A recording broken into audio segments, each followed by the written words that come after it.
Good evening from New York. I'm Chris Hayes. Well, tonight, conservatives are beside themselves with outrage and exasperation over the news the Obama administration will allow Americans who have begun to apply for coverage on healthcare.gov but have not finished by the Monday deadline to have extra time to complete that process. People without health care right now who don't have health care for their children don't want this law, Chris. First of all, it's not helping them. That is true. They're not signing up. And as a mother, I take real offense that women are being forced to have no choices to cover their children. What are you talking about? They don't want this law. First of all, that's why you have to push back the deadline. You can't get people to pay for it. You can't get people to sign up for it. Jennifer, what are you talking about? Do we have the chart? You wouldn't care. Do you realize that millions of people have signed up for this, right? No. Let me make one thing clear to you. Millions of people have signed up for it. Of what percentage of those people don't have insurance?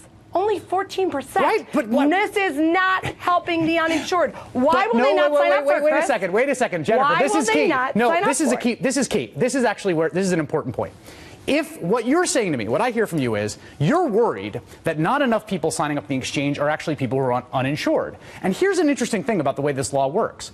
A huge amount of the heavy lifting it's doing is ensuring the uninsured is in the Medicaid expansion. And yet Tea Party after Tea Party. Not true.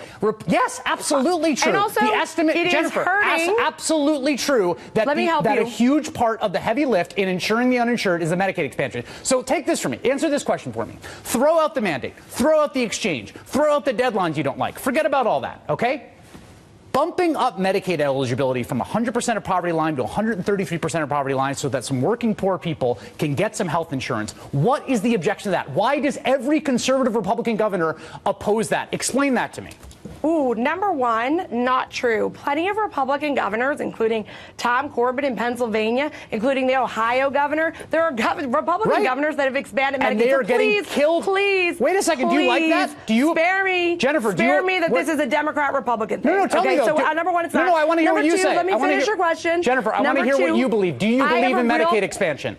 I have a real problem when you talk about raising the poverty level. That's people making $94,000 a year. They're not poor. That is taking resources from the poor. The expansion of Medicaid is a moral issue, not an economic one. That's a math train wreck. It is not right and not fair. Excuse me? It's not the Medicaid expansion. Oh, my brother, yes, it is. You need to look at your facts. No. Take 133% of the poverty level. In states like Pennsylvania and others, you get $94,000 a year. Now, I don't know what you consider rich, but that is an awful lot of money. I consider the poor, they do deserve a safety net. They do deserve help. And right now, Medicaid has failed those people. It is a moral issue. Do you know that people on Medicaid are Jennifer, Wait a second. But here's the thing. Here's the thing. People on Medicaid suffer. This is what's crazy. No. Here's what you're doing. Jennifer, here's what you're doing. Here's what you're doing. And this is precisely what I was saying in the intro. Giving you facts? No.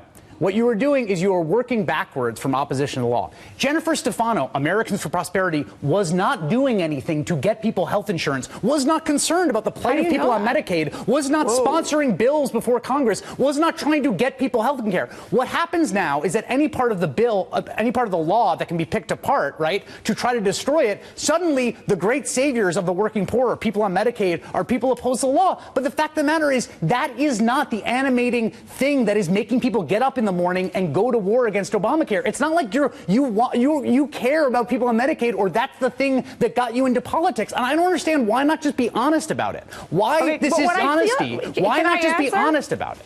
You know nothing about me. You have no idea why I wake up in the morning. And you have no, excuse me, you don't know what I wake up and fight for and believe in. You know nothing about me. You know nothing about my family. So you were working on Medicaid expansion? And raised in a trailer park. You don't know what I did. And how dare you, like Harry Reid, try to undercut the voice of a woman simply because she disagrees with you. Now, you may not like where I'm coming from on public policy, but you have no right to undercut my voice. As a woman, I have fought very hard. I put you on my TV show. I'm not undercutting your voice.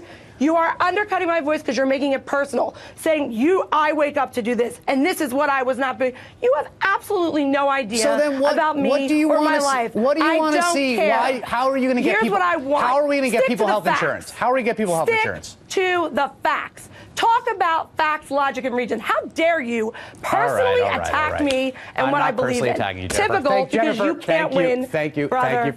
Thank you for coming on the show. I do appreciate it.